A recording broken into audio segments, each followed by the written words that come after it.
Makanya tadi kan saya menyampaikan kepada antum kan sebuah analogi sederhana.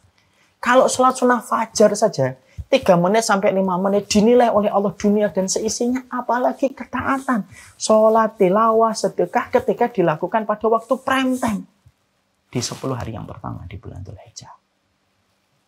Jangan jadikan hari kita biasa di 10 hari yang pertama di bulan Dzulhijjah sebagaimana hari-hari di luar bulan Dzulhijjah. Karena mereka tidak pernah sama. Allah tidak pernah menyamakan antara keduanya. Ya. Maka apakah setiap orang itu senang dengan kedatangan 10 hari yang pertama bulan Dzulhijjah? Tidak setiap orang senang dengan kedatangan 10 hari yang pertama di bulan Dzulhijjah. Yang senang adalah orang yang ingin berdagang sama Allah. Ini orang yang senang. Nikmat apalagi yang kurang.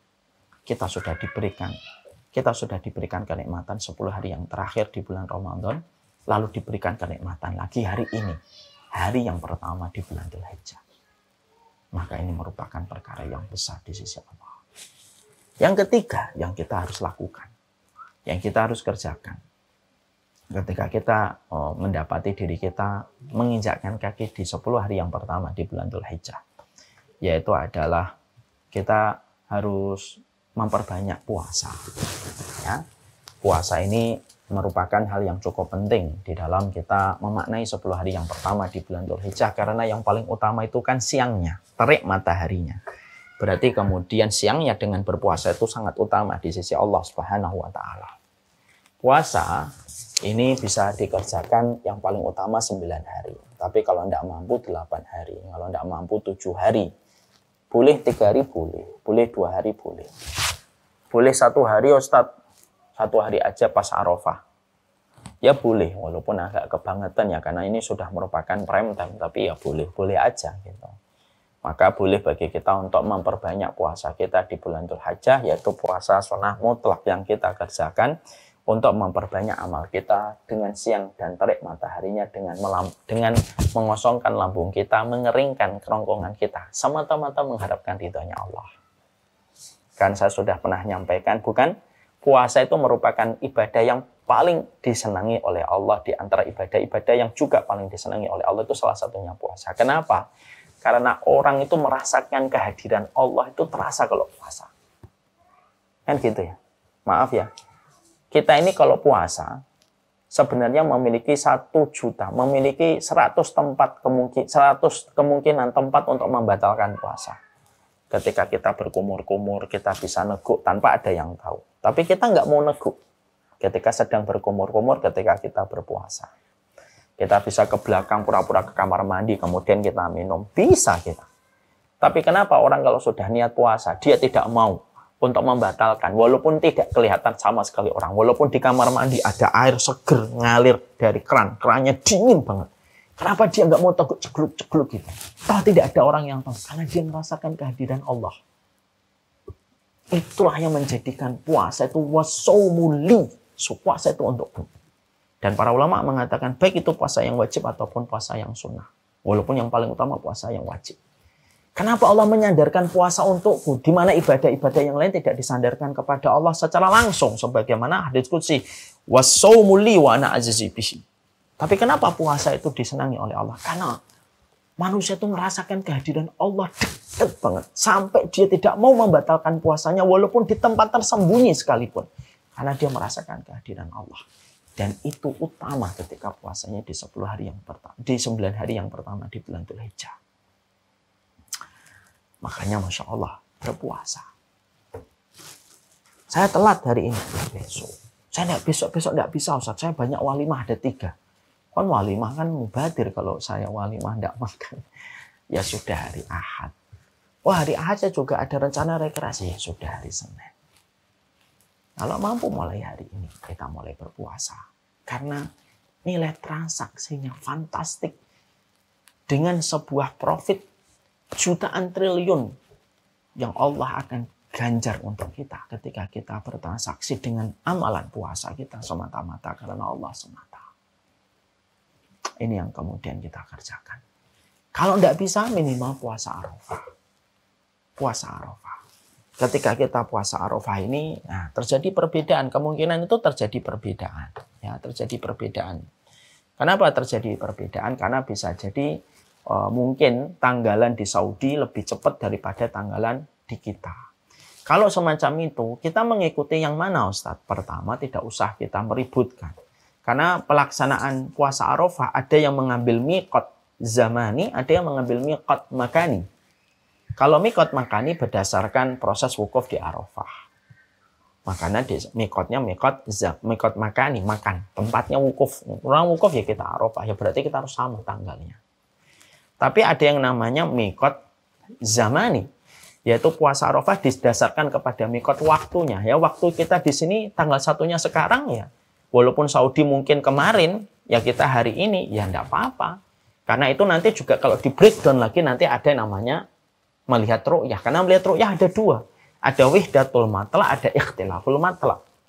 Wihdatul matla itu apa? Yaitu adalah satu ru'yah dipakai untuk seluruh tempat dan seluruh negara. Itu yang disebut dengan ru'yah global. Ada yang namanya ikhtilaful matali.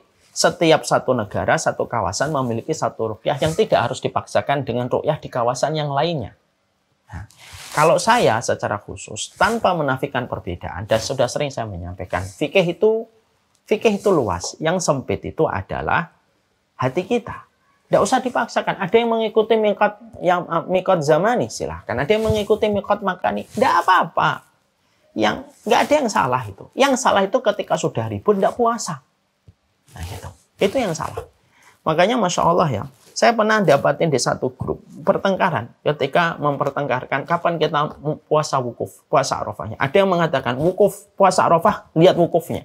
Ada yang mengatakan enggak, berdasarkan tanggal di Indonesia. Ribut yang satunya dengan ribut yang satunya. Debat yang satu, debat yang satunya. Yang satunya live group, yang satunya live group. Sampai adminnya bingung. Tak pikir, kenapa sih harus kita senang untuk berdebat gitu? Kenapa sih senang harus berdebat gitu? Dan senang banget untuk merendahkan pendapat-pendapat yang kadang belum sama dengan pendapat yang kita pilih? Dua-duanya melupakan pendapat yang mutabar di antara para ulama gitu loh. Puasa Arafah itu sunnah. Adapun mencintai orang yang beriman dan tidak menyakiti hukumnya wajib. Yang wajib itu aula minal mustahab. Yang wajib itu lebih didahulukan daripada yang mustahab. Yang bermasalah itu adalah orang yang nggak puasa. Sudah debat, ujungnya pas puasa Arafah, tidur nggak, kemudian sahur dan akhirnya nggak mau puasa. Nah, itu yang masalah. Hari ini yang kita jumpai atau hari ini yang kita dapati itu apa? Banyak para penuntut ilmu, tetapi mereka tidak mau diam. Kalaulah para penuntut ilmu itu banyak mau diam, baik itu. Belajarlah untuk diam. Para penuntut ilmu itu belajar untuk banyak diam. Tidak semuanya harus komentari. Kamu tidak setiap perkara kamu harus tahu dan tidak setiap perkara kamu pinter. Lausat katal jahil. Kalaulah orang-orang yang jahil kayak kita ini banyak diam, mungkin tidak terjadi fitnah yang luar biasa kayak hari ini. Tapi karena semua orang itu pengen ngomong, semua orang itu hobinya debat, terutama ketika punya Instagram lalu pakai nama yang disamarkan gitu, debat kemana-mana tanpa dia memperlihatkan identitasnya, padahal dia majhul, tidak ketahuan ini siapa.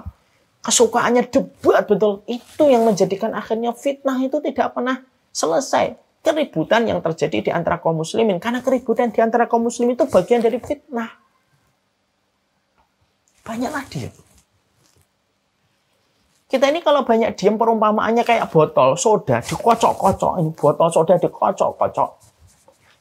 Selama tutupnya tidak dibuka, apa yang ada di dalam air, di dalam botol soda itu tidak akan keluar. Selama botolnya, tutupnya tidak dibuka. Tapi kalau tutupnya sudah dibuka, maka yang ada di dalam botol itu, maka airnya itu keluar. Tutup botol itu mulut kita. Kualitas kita itu akan berkurang banyak kalau sudah banyak bicara. Nggak semuanya dikomentari. Nggak semuanya dikomentari, nggak semuanya harus didebatkan. Fikih itu luas, yang sempit itu hati kita. Tidak semua masalah itu harus kemudian kita selesaikan dengan debat. Kadang-kadang kita selesaikan dengan saling memahami, dengan khilaf yang terjadi dan muktabar di antara para ulama. Itu yang harus menjadi perhatian kita. Ya, supaya kita itu hidupnya rahmat. hidupnya bisa saling mencintai di antara orang yang beriman kepada Allah Subhanahu wa taala. Ya, jadi kita memperbanyak bagaimana ketika kita di bulan Dzulhijjah itu memperbanyak puasa. Puncaknya yaitu adalah ketika pada tanggal 10 kita berkorban. Yaitu paling ringan kambing, paling besar itu adalah onta. Kemudian kita berkorban. Boleh nggak kita dengan berkorban itu hutang dan lain sebagainya? Boleh selama kita mampu membayarkan hutang itu dengan angka kalkulasi perkiraan kita bahwasanya kita punya cadangan devisa tabungan untuk kita untuk membayar hutang itu. Tidak apa-apa hutang. Allah alam bisawab ya, Masya Allah. Ini saya sampaikan menjadi pernak-pernik di bulan Dzulhijjah karena ini tanggal 1 di bulan Dzulhijjah. Dan bersama dengan rekan-rekan dan para sahabat kami dan para dokter tenaga kesehatan di Pertamedika, ternyata qadarullah malah 1 jam ya. Tadi saya niatkan separuh itu Dzulhijjah, separuhnya kajian. Tapi karena waktunya ternyata sudah 1 jam, ya mungkin kita cukupkan saja pernak-pernik ini tentang bulan Dzulhijjah. Pekan depan kita akan teruskan kajian bagaimana menjadi muslim hebat di hadapan Allah Subhanahu wa taala. Barakallahu fikum.